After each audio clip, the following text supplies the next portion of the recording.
Hello guys, বহু দিনৰ আগতে লৈ থোৱা ক্লিপ কেটামান এডিট কৰি আজি বলো ভিডিওটো আপলোড কৰিয়ে দিও।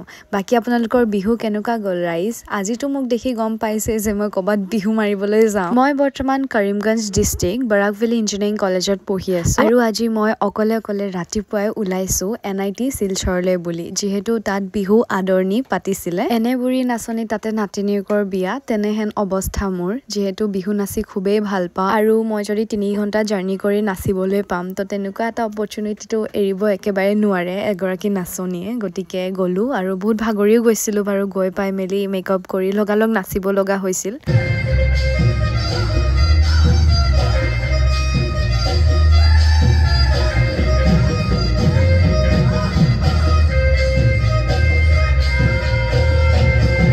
নাচি শেষ হোৱাৰ পিছতে আহিলো খাবলৈ বুলি আৰু ইয়াতে জলপান আয়োজন কৰা হৈছিল লগতে তিল পিঠা নাৰিকল লাৰু তিলৰ লাৰু আৰু লগতে মিঠাইও থৈছিল। ইয়াৰ পিছতে মোক তাৰে অৰ্গেনাইজ কমিটিত থকা এগৰাকী ছোৱালীয়ে তেওঁৰ হোষ্টেললৈ লৈ আহিলে আৰু তাই খুবেই সহায় কৰিলে গোটেইখিনি বস্তু মোৰ সফল হল কাৰণ তাই মোক সহায় কৰিলে মই ইমানখিনি চিনি নোপোৱা এখন ঠাইত গৈ কিনি নাচি ধুনীয়াকৈ আহিব পাৰিলো।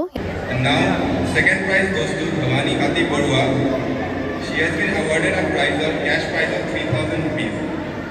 3 ঘণ্টা জাৰ্নি কৰি গৈ বহুত ভাগৰি গৈছিলো কিবাকে নাচিলো আৰু সেকেন্ড প্ৰাইজ পালো বহুত ভাল লাগিলে আৰু তেওঁলোকে বহুত উৎসাহিত কৰিলে ইমান দূৰৰ পৰা আহি যে মই ইয়াত নাচিবলৈ আহিলো। তাৰ পিছতে অলপমান প্ৰগ্ৰাম চালো যেহেতু ইয়াতে প্ৰগ্ৰামো আয়োজন কৰিছিলে ৰাতিলৈ জুবলি বৰুৱা আহিছিলে কিন্তু মোৰ ফোনত চাৰ্জ একদমে নাছিলে যে মই তাৰ একো ফুটেজ ল'ব নোৱাৰিলো বাট ইমানে আছিলে বাই বাই।